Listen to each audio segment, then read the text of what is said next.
Students, आज की हमारी ये वीडियो पॉलिटिकल साइंस के समकालीन विश्व राजनीति से चैप्टर 1 शीत युद्ध में जो हमारा टॉपिक डिस्कस होने वाला है वो है हमारा नव अंतर्राष्ट्रीय आर्थिक व्यवस्था। नव अंतर्राष्ट्रीय आर्थिक व्यवस्था, जिसको हम नियो भी कहते हैं। नियो यानी न्यू इंटरनेशनल इकोनॉमिक ऑर्गेनाइजेशन, यानी कि नव अंतर्राष्ट्रीय आर्थिक व्यवस्था।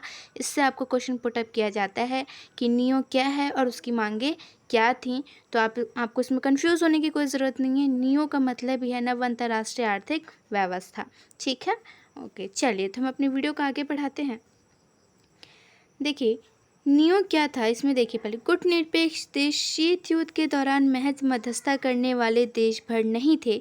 गुटनिरपेक्ष आंदोलन में शामिल अधिकांश देश बहुत ही गरीब थे। देखिए इसमें कहना क्या चाहता है गुटनिरपेक्ष। आपको पता होगा कि जब शीत युद्ध आरंभ था तो जिन दो देशों के बीच यानी यूएसए और यूएसएसआर के बीच जब शीत युद्ध चल रहा था तो उस टाइम उन दोनों में होड़ लगा हुआ था कि जितने भी देश आज़ाद हो रहे हैं उनको ज़्यादा से ज़्यादा, उन देशों को ज़्यादा से ज़्यादा क्या है अपने क्राइटेरिया में शामिल करना है ताकि उनकी पावर्स इंक्रीज़ कर सकें।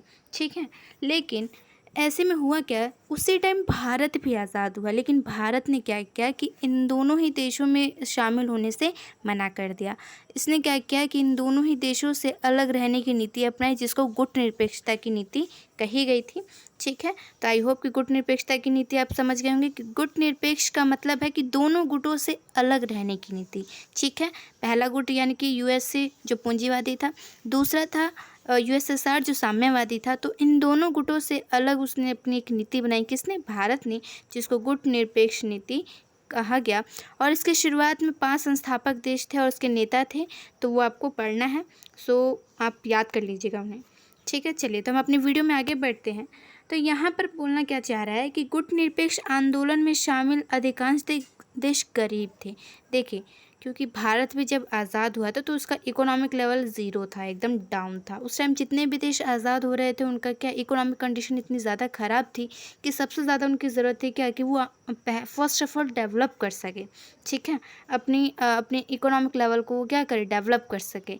तो ऐसे में क्या हुआ कि हमारा जो गुटनिरपेक्षता की नीति थी वहाँ पर देखिए देशों को अल्प विकसित देश का दर्जा मिला था। यानी कि गुटनिरपेक्षता की देश में जितने भी देश शामिल थे उनको अल्प विकसित देश कहा गया था। यानी कि काफ़ी थोड़ी मात्रा में, या फिर जिन्होंने अभी अभी विकास शुरू किया हो विकास करना, या फिर अभी मतलब प्रोग्रेस पे हैं वो, तो वो क्या है बहुत ही थोड़ी मात्रा में क्या थे, विकसित थे।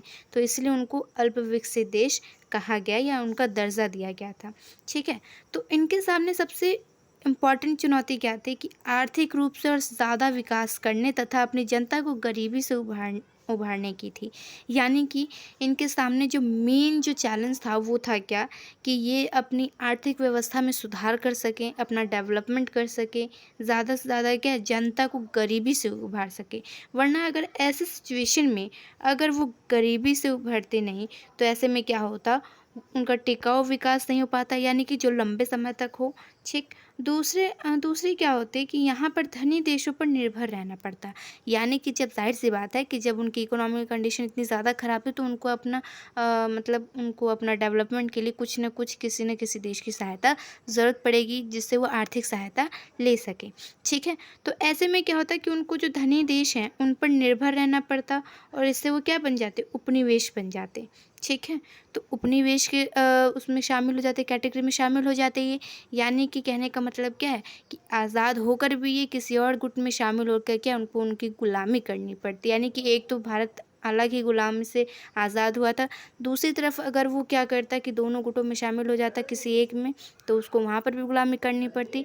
थर्ड कंडीशन इसकी ये थी क्या कि अगर ये अपना टिकाऊ विकास नहीं कर पाता तो इसके सामने क्या कंडीशन थी, ये फिर से उपनिवेश में ही हो जाता। ठीक है, कन्वर्ट। तो इसके बाद हम आगे देखिए कि यहाँ पर क्या था। इसी सब बातों की चिंता को लेकर यहाँ पर एक नव अंतर्राष्ट्रीय आर्थिक व्यवस्था की धारणा का जन्म हुआ। ठीक है, यानी कि यहाँ पर एक ऐसी धारणा उभर कर आई जहाँ पर एक नई अंतर्राष्ट्रीय आर्थिक व्यवस्था को लागू करना समझा गया। तो 1972 में संयुक्त राष्ट्र संघ के व्यापार और विकास से संबंधित सम्मेलन, ठीक है, जिसे यूनाइटेड